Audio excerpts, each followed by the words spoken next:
This is a little follow-up to the last video. Let's take a look at a few things from the final press conference and the weigh-in.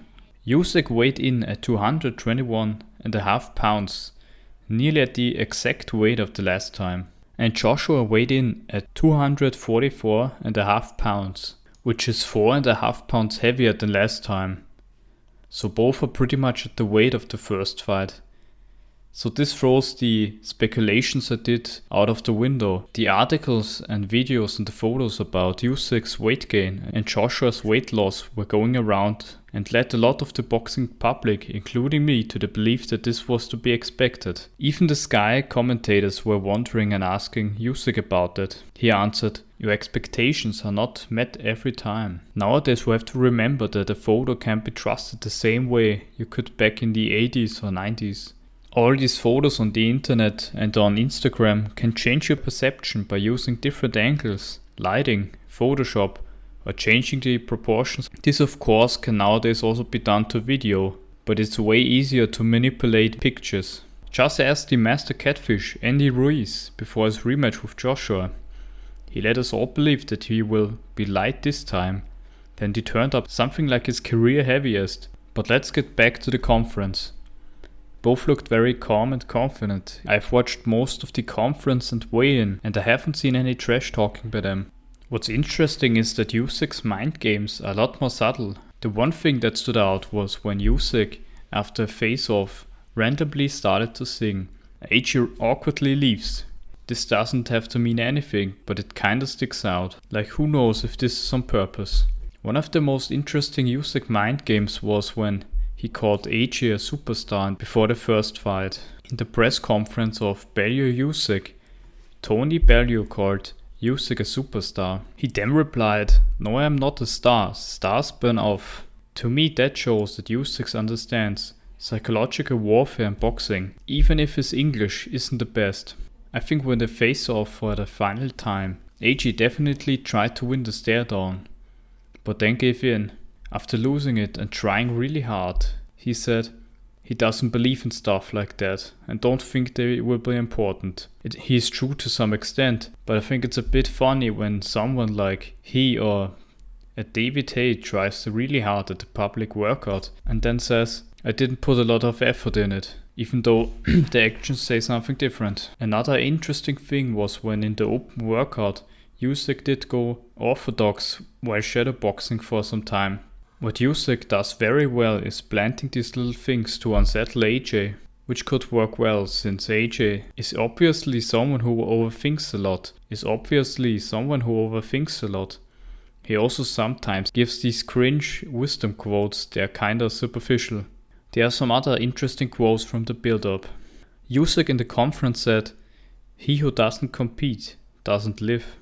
When a reporter asked him later about it, he explained that the gazelle has to run from the tiger in order to live, and the tiger has to catch the gazelle in order to survive.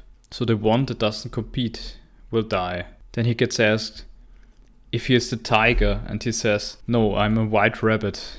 I thought that was quite funny. In an interview, Eddie Hearn said this fight will definitely not go past 6 rounds, implying the winner will win by KO, and I would agree with that.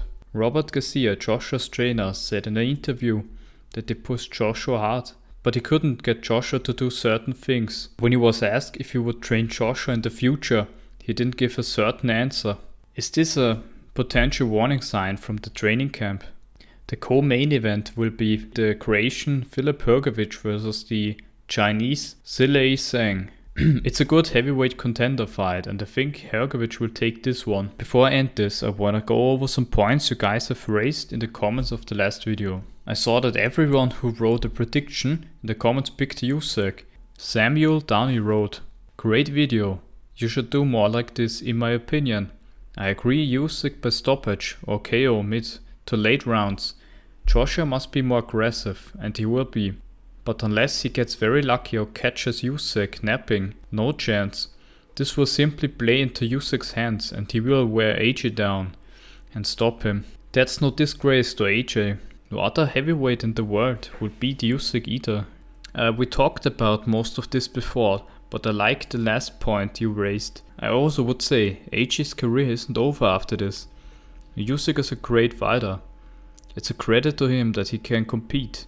It would be fascinating to see how Usyk and Fury will play out, no matter what the outcome will be today. By the way, thank you to Antonio Mosley for all the great comments you wrote over the time. He now wrote, AJ tried to go toe-to-toe against Ruiz. Toe-to-toe against Ruiz, who is much shorter and prefers inside fighting, which backfired big time.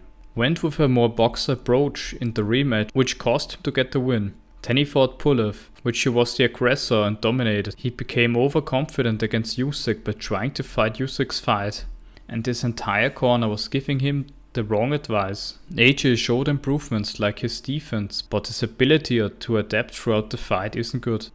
The best way to describe Usyk is like he's a heavyweight hose in a pose. You can't box him and you have to fight him to have a chance. Chisora showed that Usyk doesn't like pressure and body shots. Yes, I agree with this. The Chisora fight shows a blueprint on how a heavyweight could handle Usyk. Joshua doesn't have the pressure fighting skills of Chisora, but he could do everything in his power to make Usyk uncomfortable. I think educated pressure with boxing a high guard and the focus on the body. With that he could try to get Usyk in a corner or against the ropes, and then he can try to get off a combination. Trudeau's backbone, great name by the way, writes, Joshua is one of the most overhyped boxers in the history of the sport. If he thinks he can stalk Usyk and knock him out, then he is very badly mistaken. I don't think you can call him the most overhyped boxer, but I get your point. But I would say that he has a very good resume and victories to show for it. After all, he unified all these titles. And I agree with the second point. Also, big thanks to Jose Diaz, who I see in every comment section. He writes, Usyk wins again. AJ, I believe, is over. He's not a bad person, but he just lost his edge. He lost his aggression. Usyk might KO him late. AJ is carrying too much muscle. He gets tired too fast. The ring doesn't lie. Let's see what happens. I think Joshua tries to get back his edge by, amongst other things, wearing the type of clothes and haircut he used to have in the time he beat Dillian White. Yes, AJ tires fast. That's why I thought it would be logical to get off some weight. We will see the outcome in the ring. That's it for this short video. I hope you enjoyed it. I will see you in the next video. You can watch all my colorized fights on my second channel, and I want to thank you for watching. Peace.